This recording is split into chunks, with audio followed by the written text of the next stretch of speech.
하나님 말씀은 로마서 2장 28절과 29절 말씀을 같이 읽겠습니다. 같이 읽죠. 무릇 표면적 유대인이 유대인이 아니요 표면적 육신의 할례가 아니니라. 오직 이면적 유대인이 유대인이며 할례는 마음에 할지니 영에 있고 율법 조문에 있지 아니한 것이라. 그 칭찬이 사람의 수가 아니요 다만 하나님에게서니라. 아멘. 나의 자랑은 이라는 제목으로 말씀을 나누겠습니다. 율법과 이스라엘과의 관계. 율법은 언제 또 누구를 통해 주신 것일까? 우리가 잘 알고 있는 것처럼 율법은 하나님께서 모세를 통해서 시내산에서 주신 것입니다. 그전에도 그러면 율법이 있어야 했을 텐데 왜 그 전에는 율법을 주지 않고 이때 이제 모세를 통해서 그 타이밍에 율법을 주셨을까? 우리가 한번 고민해 볼 수 있겠죠. 아브라함과 이삭과 야곱에게도 사실은 하나님의 어떤 그 계명들이 필요했을 것입니다. 그러나 우리가 이렇게 보면 하나님이 모세를 통해서 이스라엘 백성들을 이렇게 이끌어낸 곳은 애굽이었습니다. 그들이 400년 동안 종노릇 하게 되면서 어쩌면 하나님과의 그 실질적인 관계가 완전히 단절되어져 있는, 하나님이 그들에게 침묵해 있는 것 같은 그런 외로움 속에서 그들이 있었을 때에, 고통과 어려움 속에서 하나님이 모세를 보내어서 그들을 이끌어내실 때에 하나님이 모세와 하신 말씀이 있죠. 내가 반드시 너희들을 이끌어내어서 다시 이 산으로 데리고 오겠다. 시내산에서 만나신 하나님이 그렇게 모세와 이야기를 했습니다.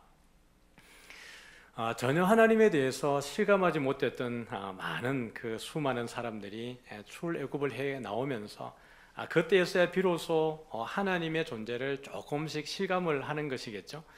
10가지 재앙을 통해서 애굽 땅에 심각한 재앙이 내려지게 되고, 그러면서 바로가 이스라엘 백성들, 특별히 양의 피의 은혜를 입었던 사람들, 6월절의 은혜를 입은 사람들이 다 애굽에서 나갈 수 있는 은혜를 그들이 목격하게 되는 것입니다.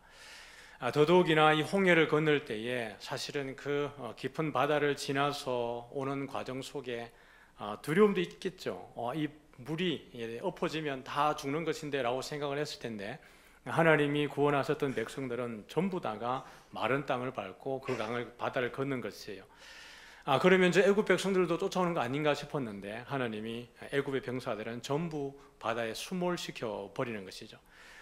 그러므로 인하여서 그들이 귀로만 들었던 아브라함의 하나님이고 이삭의 하나님이고 야곱의 하나님이었던 그 하나님이 바로 우리의 하나님이구나, 지금 나의 하나님이구나라는 것을 그 애굽에 있었던 종되었던 이들이 현장에서 목격하게 되어지는 것이죠. 그러면서 하나님이 모세를 시내산까지, 약속하셨던 시내산까지 데리고 오셔서 거기에서 백성들이 밑에 있는 동안에 모세를 산으로 불러 올려서 거기에서 하나님의 계명을 그들에게 주시는 것입니다. 출애굽기 31장 18절에 보니까요, 같이 볼까요? 여호와께서 시내산 위에서 모세에게 이르시기를 마치신 때에 정겁한 돌을 모세에게 주시니 이는 돌판이요 하나님이 친히 쓰신 것이더라. 하나님이 모세에게 두 돌판을 주셨지만 사실 두 돌판만을 준 게 아니라 출애굽기의 내용을 보면 이스라엘 백성들이 어떻게 살아야 되는지에 대한 일상의 내용들도 함께 주셨습니다. 그리고 성막에 대한 내용도 같이 주셨죠. 그러면 하나님이 왜 이스라엘 백성들에게 이 율법을 주신 것일까? 이제 이들이 광야를 지나서 들어가게 되는 가나안 땅, 이들이 광야에서 하나님의 그 위대하심과 이 전능하심과 광대하심을 목격하겠지만, 가나안 땅이라고 하는 약속의 땅에 딱 들어가게 되면 그들을 기다리는 환경이 녹록지 않습니다. 이미 열국에서는 그들이 그 이방인들 입장에서 보면 하나님같이 섬기는 신들이 있고, 또 그 가나안 땅에 들어가게 되면 많은 강력한 그 부족들이 주변에 배치되어져 있는 것입니다. 들어갔을 때 이스라엘 백성들이 아무런 대비도 없이 그냥 들어갔다가는 오히려 그들의 밥이 되기 딱 좋죠. 그러니까 하나님이 오히려 율법을 주신 것은, 이 율법이라고 하는 것은 그들에게 하나의 하나님의 사랑의 메시지로서, 또 어떻게 보면 안전장치, 안전핀같이, 수류탄의 안전핀같이, 또는 울타리 같은 역할을 그들에게 주심으로 인하여서 내가 너희들을 지키고 보호할 테니 너희들이 이 울타리 안에 있어야 된다. 다른 이방신을 좇는 것도 아니고 끝까지 나를 따르며 그렇게 가야 된다라고 하는 백성들을 향한 사랑의 마음으로 주신 것이 사실은 율법이겠죠. 더욱더 그 백성들이 하나님을 잘 섬길 수 있도록 말입니다. 마태복음에 보니까 공관복음서에 나와 있지만 바리새인 중에 한 율법사가 예수님께 이렇게 물어요. 선생님, 율법 중에 가장 큰 계명이 무엇입니까? 라고 예수님께 묻습니다. 근데 예수님은 가장 크고 덜 크고의 개념이 아니라 율법이 왜 주어졌는가에 대한 이야기로 좀 동문서답의 형태로 그 바리새인 율법사에게 대답을 하는 것이죠. 율법 가운데 가장 첫째는 내 마음을 다하고 뭐죠? 뜻을 다하고 힘을 다하여 주 너의 하나님을 뭐하라는 거죠? 사랑하라는 거예요. 내 마음을 다하고 뜻을 다하고 힘을 다하여 라고 하니까 이거 네 글자로 전심전력. 와, 전심전력. 하나님을 사랑하는데 어떻게 하라고요? 전심전력으로 하나님을 사랑하라. 이것이 첫 번째고, 두 번째는 내 이웃을 내 몸과 같이 사랑하라 라고 하는 것이 두 번째 개념이에요. 이 둘째가, 이 두 계명이 온 율법과 선지자의 강령이니라 라고 예수님 말씀하십니다. 무엇이 크고 작은 개념을 말하는 게 아니라 첫째는 누구 사랑하라는 거죠? 하나님 사랑하는 거예요. 율법을 주신 계명이 무엇이 크고 다음의 문제가 아니라 율법의 가장 큰 개념은 첫 번째는 하나님 사랑하는 것. 어떻게 사랑하라고요? 전심전력 사랑하라는 것. 마음을 다하고 뜻을 다하고 힘을 다하여 외우기 힘들면 어떻게 해요? 전심전력만 외우세요. 하나님을 전심전력으로 사랑하라는 것. 두 번째는 어떻게 해요? 내 이웃을 내 몸과 같이 자신같이 사랑하라고 하는 것. 이것이 율법과 선지자의 강령이니라라고 했는데, 강령이라고 하는 것은 꼭 붙들고 있어야 되는 것이라는 뜻입니다. 모든 율법을 지키는 사람들이 잊어버리지 말고 꼭 붙들어야 되는 내용이, 이 율법을 내가 지킴으로 인하여서 나의 의로움을 드러내고 자랑하기 위한 수단이 아니라 율법을 통하여서 하나님을 사랑해야 되는구나. 두 번째는 내 이웃을 사랑해야 되는구나 라는 것을 알려주기 위해서 하나님이 율법을 주셨다라는 거예요. 그러면 그렇게 하나님이 모세를 통해서 주셨고 우리를 사랑한 하나님의 백성의 사인으로 주신 것이 맞는데, 그러면 도대체 율법을 주셔야 되는 필요성에 대해서, 율법은 왜 그 백성들에게 필요하게 되었는가, 그 부분을 볼 수가 있겠죠.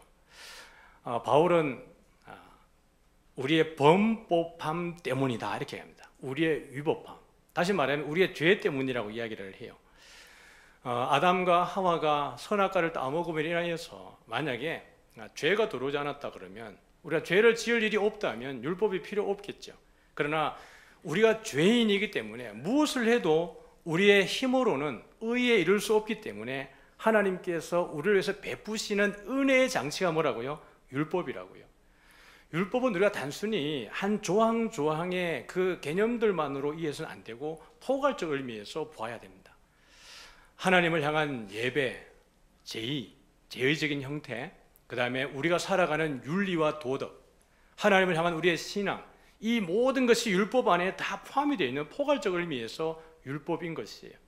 근데 우리가 아무리 우리의 의지로 노력을 해도 하나님께 나아갈 수 있는 데에는 한계가 있더라는 거예요.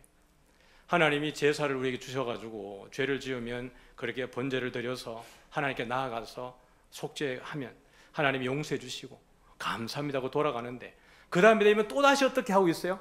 또 똑같은 죄를 지고 다시 제물을 드리는 거예요. 제물이 여러분 값싼 게 아닙니다. 그냥 나아갈 때마다 그냥 비둘기 들고 가면 되는 게 아니고, 부요한 집에는 부요한 만큼의 가치의 제물을 드려야 되는 거예요. 자기 집에 부요한데 비둘기 가져갔다가는 하나님 앞에 심판받아요. 부요하면 소를 가져가야 되는 것이고, 조금 덜하면 염소를 가져가는 것이고, 조금 덜하면 양을 가져가는 것이고, 자기의 경제적 수준에 맞게 하나님께 드릴 몫이 있는 거예요. 처음에 이것을 드릴 때에는 두렵고 떨리고 무서운 마음으로, 자기가 죽어야 되는데 이 짐승이 죽는 것 때문에 그런 두려운 마음으로 다시 죄 짓지 말아야지라고 제물을 드리면서 하나님이 받아주셨을 때 감사합니다 하고 돌아왔는데, 그 다음에 다시 또 죄를 지었을 때 또 그 비싼 소를 갖다 바치면서 하나님이 나를 용서하셨겠거니 라고 돌아왔는데 똑같은 일을 반복하고 있는 거죠. 세 마리, 네 마리 들여다보면 어느 순간인가 자기의 마음에 죄책감이 사라지고 마음이 무뎌져서 죄 짓고 나면 갖다 드리면 되지 뭐. 결국 우리가 완전히 의로워질 수 있는 길은 없더라는 거예요.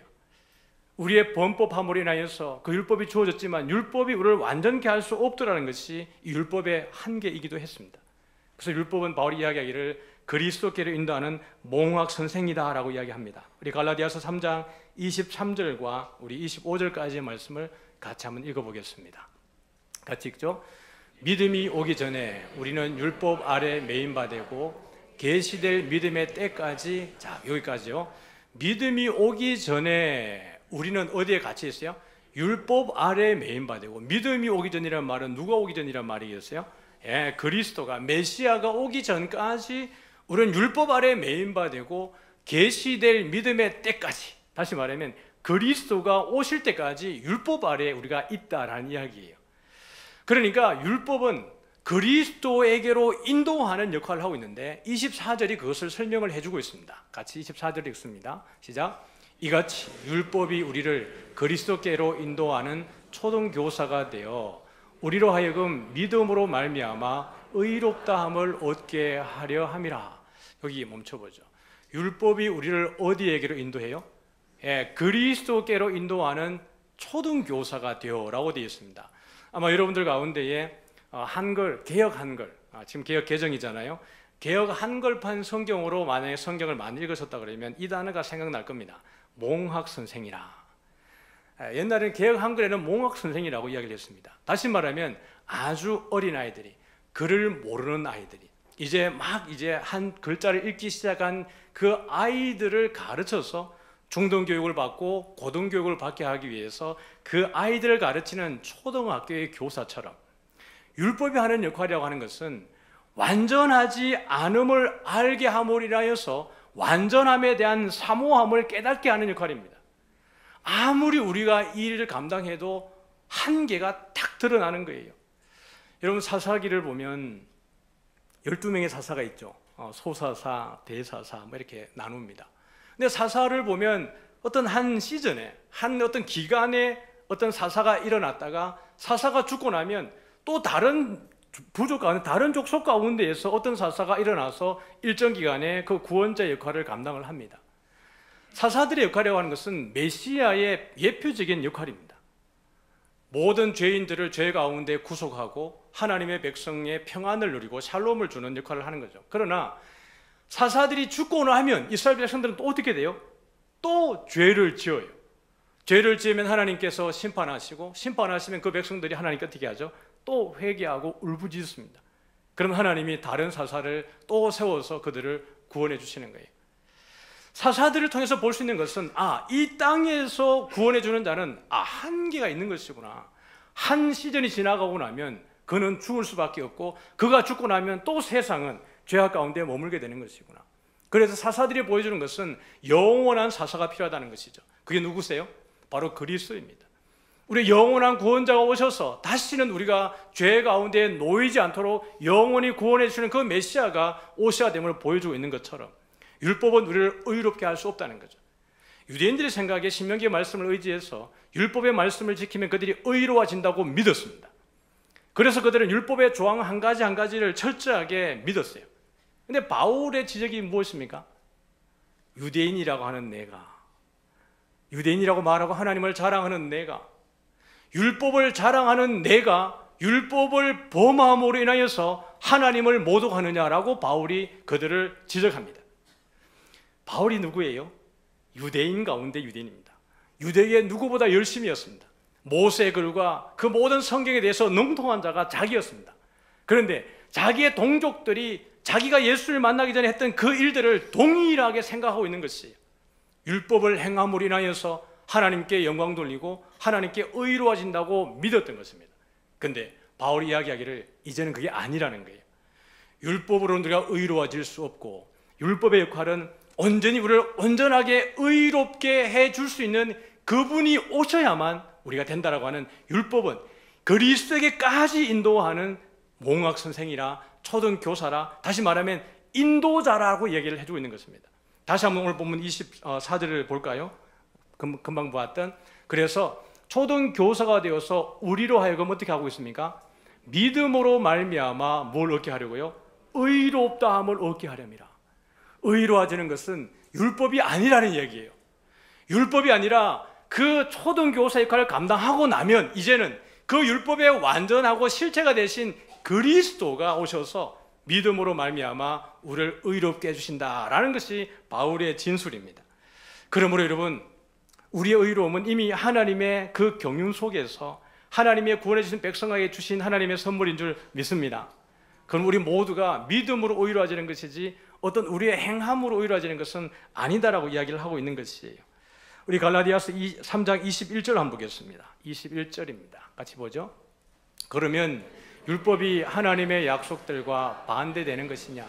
결코 그럴 수 없느니라. 만일 능히 살게 하는 율법을 주셨더라면 의가 반드시 율법으로, 거기 보죠. 만일 능히 살게 하는 율법을 주셨더라면 이라는 말은 정말 율법을 통해서 우리가 영원한 생명을 얻을 수 있었다면 그 의가 반드시 무엇으로 말미암았어요? 율법으로 말미암아 되었을 것이라는 거예요. 그러면 그리스도가 오실 필요가 있어요, 없어요? 없어요. 왜요? 율법으로 이미 우리가 영원한 삶을 얻을 수 있고 그 율법이 우리의 의를 이룰 수 있다면 그리스도가 오실 이유가 없는 것이에요. 그러면서 우리 22절을 보죠. 같이 봅니다. 그러나 성경이 모든 것을 죄 아래 가두어 두었으니 이는 예수 그리스도를 믿음으로 말미암는 약속을 믿는 자들에게 주려 함이라. 하나님의 의는 우리가 이 신칭의 어렵다고 한다는 것은 율법을 행함으로 되는 것이 아니라고 바울이 강변하고 있습니다. 강하게 지금 말하고 있는 것이에요. 그러면서 우리의 의로움은 뭐예요? 예수 그리스도를 믿음으로 말미암는 누구에게요? 약속을 믿는 자들이 뭘 갖는 것입니까? 하나님의 의를 받게 되는 줄 믿으시길 바랍니다. 우리가 의로워지는 것은 하나님의 약속으로 인한 것이에요. 예수 그리스도를 우리에게 주심으로 인하여서 하나님의 자녀 삼아 주겠다는 하나님의 약속, 그것을 뭐라 그래요? 언약이라 그래요. 이것은 우리의 어떠함과 상관없이 하나님의 경륜 속에, 하나님의 예정 속에, 하나님의 작정 속에서 이미 우리에게 주신 의인 줄 믿으시길 바랍니다. 그러니 우리는 의를 추구하기 위해 사는 것이 아니라 의인이기 때문에 복음에 합당하게 살아가는 줄 믿습니다. 그 얘기를 하고 있는 것이에요. 율법은 선악과와 만나와 같은 그런 그 역할을 하는 거예요. 선악과가 에덴 동산 중앙에 이렇게 있는데 하나님이 어떻게 하셨어요? 먹으라 그랬어요? 먹지 말라 그랬어요? 먹지 말라 그랬어요. 그 선악과를 볼 때 선과 악을 구분하는 나무죠. 사탄이 와서 하와에게 이 열매를 먹으면 너희 눈이 밝아져서 하나님과 같이 될까 하여서 너에게 먹지 말라고 하는 것이다 라고 속였습니다. 그 선악과는 그 사탄의 꾀임과 그 사탄의 꾀임에 의해서 아담과 하와가 선악과를 먹은 결과를 보면 선악과가 무엇인지를 알게 돼요. 참된 선과 악을 구분하는 지혜가 주어졌습니까? 아니에요. 선악과는 그들이 늘 바라보면서 하나님의 메시지를 기억하는 것입니다. 선악과를 따먹지 마. 그러면 너희가 죽어. 그 말은 참된 지혜는 누구에게만 있다는 것을 알려주는 거예요? 하나님에게만 있다는 거예요. 하나님하고 지낼 때 내가 영원히 행복하고 안식하고 자유하고 평안하고, 그것을 하나님이 선악과라고 하는 것을 통해서 주는 메시지예요. 만나를 통해서 하나님이 모세를 통해서 만나를 매일매일 내려주십니다. 그 만나가 여러분 광야에서 내릴 때 오늘도 만나를 먹었고 어제도 먹었고 그 전날에도 만나를 먹었어요. 그러면 그 백성들 마음속에 내일도 만나가 내리겠지라고 생각하는 사람이 있는가 하면 내일도 진짜 만나가 내릴까? 라고 고민하는 사람이 여러분 있을까요? 없을까요? 있죠. 첫날 동안 그 만나를 먹고도 1,001날이 되는 그 다음 날 동안에도 내일도 진짜 만나가 내릴까라고 염려하는 이들이 있을까요? 없을까요? 있지요. 하나님이 안식일 전날에는 이틀분을 거두라고 이야기하고 안식일에 나가지 말라고 하는데 그 말을 안 듣는 사람이 있을까요? 없을까요? 있어요. 예수님께서 말씀하시기를 너희 조상들은 광야에서 내리는 그 만나를 먹고도 뭐 했다고요? 죽었다고 그랬어요. 그러나 나는 하늘에서 내려온 살아있는 떡이니 나를 먹는 자는 죽지 않는다라고 이야기를 했어요. 모세가 하나님이 그 만나를 주시면서 모세를 통해서 하신 이야기가 뭐예요? 사람이 떡으로만 살 게 아니라 하나님의 말씀으로 살 것이라 그랬어요. 아주 역설적이죠. 만나를 주시면서 만나로 살 게 아니래요. 밥을 주시면서 밥으로 살 게 아니래요. 돈을 주시면서 돈으로 사는 게 아니래요. 이게 무슨 메시지예요? 이게 중요한 게 아니라 이것을 주시는 분을 바라보라는 거예요. 율법을 보고 율법에서 만족을 누리는 게 아니라 율법을 주신 분을 바라보라는 거예요. 왜 주셨는지를 바라보고 율법이 준 그 가치를 따라 살라고 우리에게 이야기를 하고 있는 것입니다. 그런데 유대인들은 이 율법을 가지고 뭐합니까? 자랑하고 다른 사람을 정죄하고 비판하는 데 율법을 썼다라고요. 바울이 그들을 비판하고 정죄하고 있는 것입니다. 그러면 율법은 무익한 것이냐? 우리가 죄를 판단하고 남을 정죄하는데 너의 죄를 판단하는 기준으로만 율법을 쓰는 것이냐? 그렇지 않아요. 처음에도 말씀드렸지만 율법은 하나님께서 그 백성을 사랑하는 표로 주셨습니다. 우리를 사랑하시니까 약속을 주시는 거예요.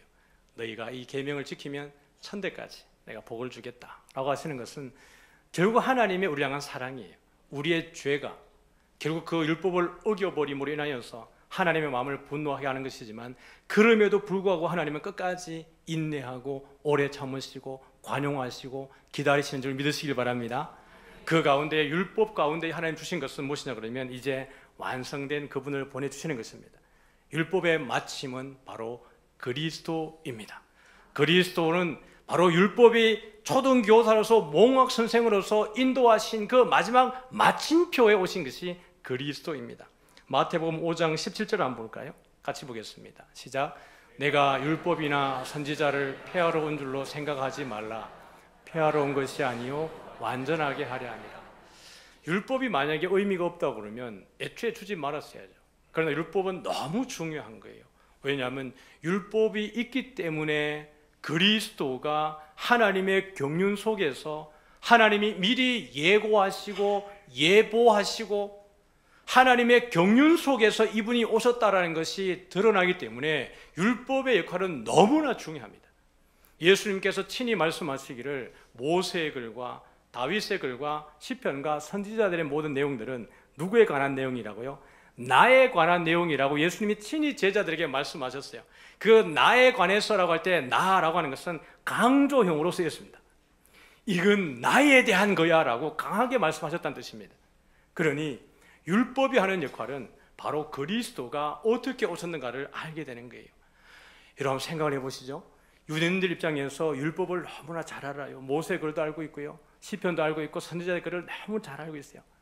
그런데 그들의 눈이 닫혀 있을 때는 메시아에 대해서 내용을 전혀 모를 때는 감흥이 없어요. 그런데 하나님께서 그들의 마음의 눈을 열어주시고 영안을 열어주시고 믿음을 주셔서 그들이 알고 있었던 율법의 내용에 그 실제이신 그리스도가 자기들 앞에 역사의 현장에 나타난 것을 목격하게 되었을 때 여러분 유대인들이 갖는 이 구원의 감격이 얼마나 대단한 것인 걸 상상할 수 있습니까?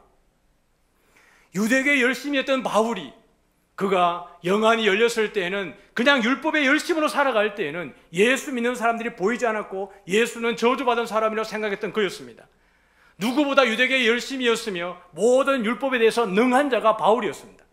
그런데 예수께서 그의 눈을 열어서 그 모든 구약에서 율법에서 예언했던 이가 다메섹 도상에서 만난 부활하신 예수가 그였을 때 여러분 바울은 자기의 전부를 바칠 만한 가치가 거기에 있었습니다.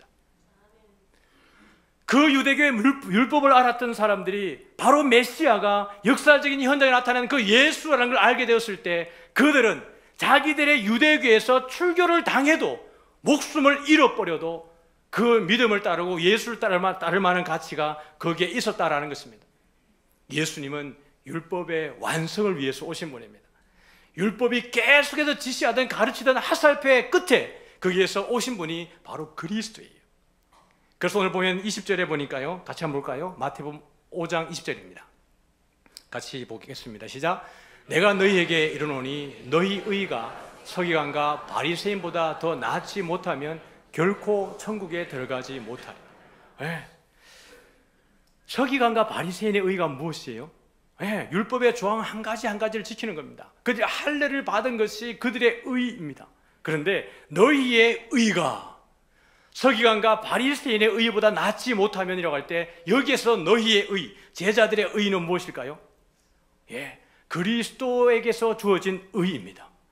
하나님의 성령이 우리 안에 임재하시고 주님의 말씀을 순종하고 천국 백성으로서 그들에게 주어진 하나님의 선물로서의 의인 줄 믿으시기 바랍니다. 그렇다면 하나님께서 예수의 구속하심을 힘입고 살아가는 성도들이 그 의를 힘입었는데 예수의 복음에 합당하게 살아가지 않는다면, 구원을 얻고 그 복음을 우리가 받은 우리로서 복음에 합당하게 살아가지 않는다면, 그 우리의 의가 차라리 서기관과 바리새인과 비교해 봤을 때 그들보다 훨씬 못하다면 우리는 천국 백성이 아니라는 이야기입니다. 그러므로 제자로 살아가는 것이 그냥 마냥 이름 부르고 따라가는 게 아니라는 이야기예요. 적어도 그 천국 백성에게 합당하게 살라고 예수님은 요청하고 있는 것입니다.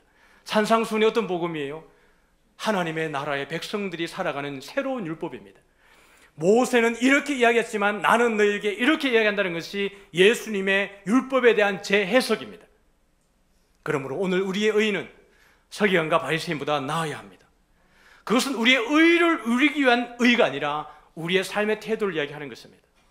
복음 안에, 주 안에 거하는 우리 모두가 되어지기를 주의 이름으로 축복합니다. 요한은 우리에게 이렇게 이야기했어요. 요한복음 1장 16절과 17절을 한번 볼까요?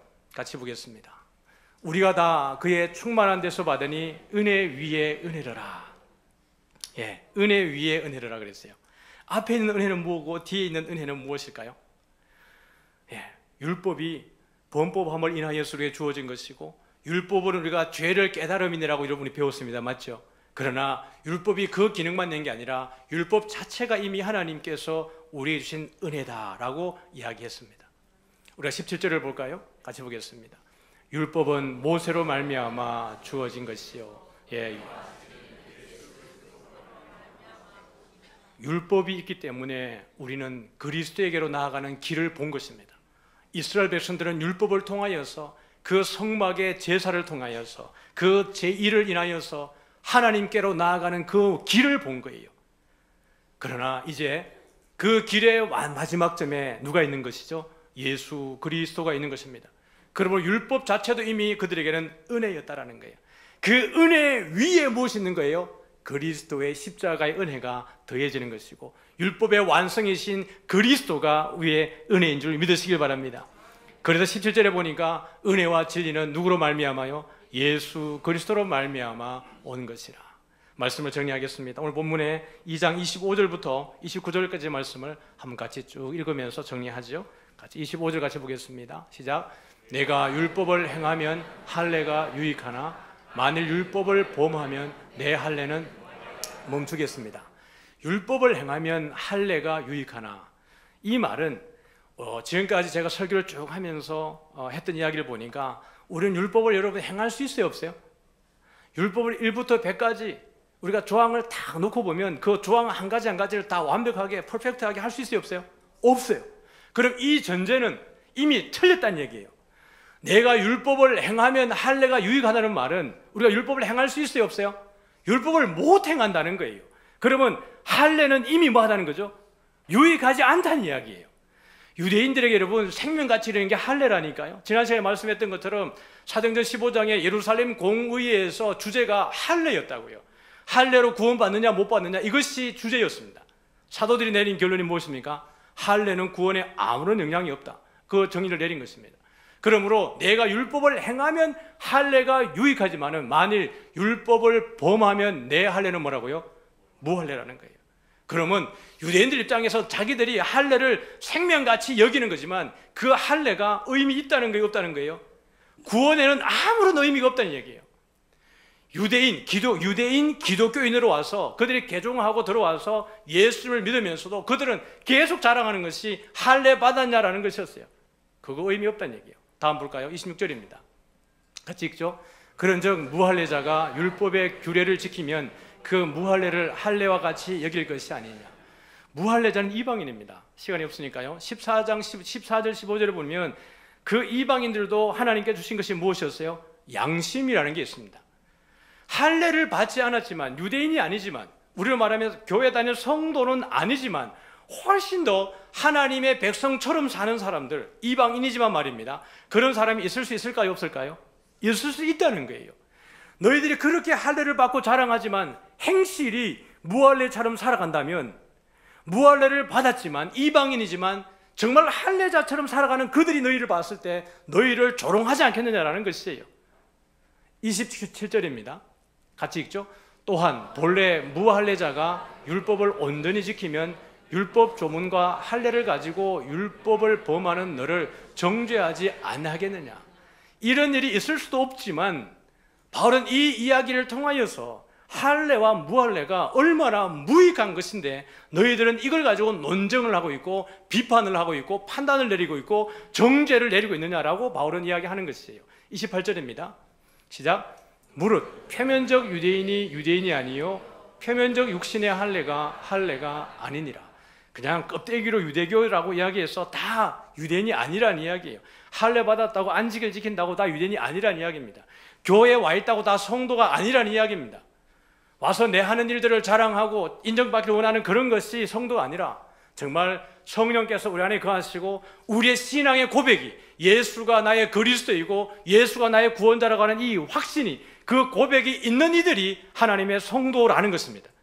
그러니 보여지는 것이 우리를 성도다 아니다고 말하지 않고 그것이 우리의 내면에 있다고 이야기하는 것이에요. 29절 말씀으로 한번 마무리 짓겠습니다. 같이 보죠. 오직 이면적 유대인이 유대인이며 할례는 마음에 할지니 영에 있고 율법 조문에 있지 아니한 것이라. 그 칭찬이 사람에게서가 아니요 다만 하나님에게서니라.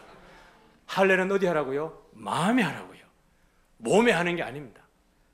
나의 섬김은 그리스도와 우리 간에 하나님 앞에 신실하게 우리의 신앙 고백으로 되어져야 되는 것입니다. 그것은 율법 조문에 있지 않다라고 이야기했습니다. 그것을 잊지 않고 오직 우리의 마음의 할례를 행하는 것, 성령이 우리 안에 내주하심으로 우리가 하나님의 백성된 줄 믿으시길 바랍니다. 뭔가 의의를, 우리가 공로를 더 쌓아서 더 많은 것을 추구하기 위해서 열심히 신앙생활을 하는 게 아닙니다.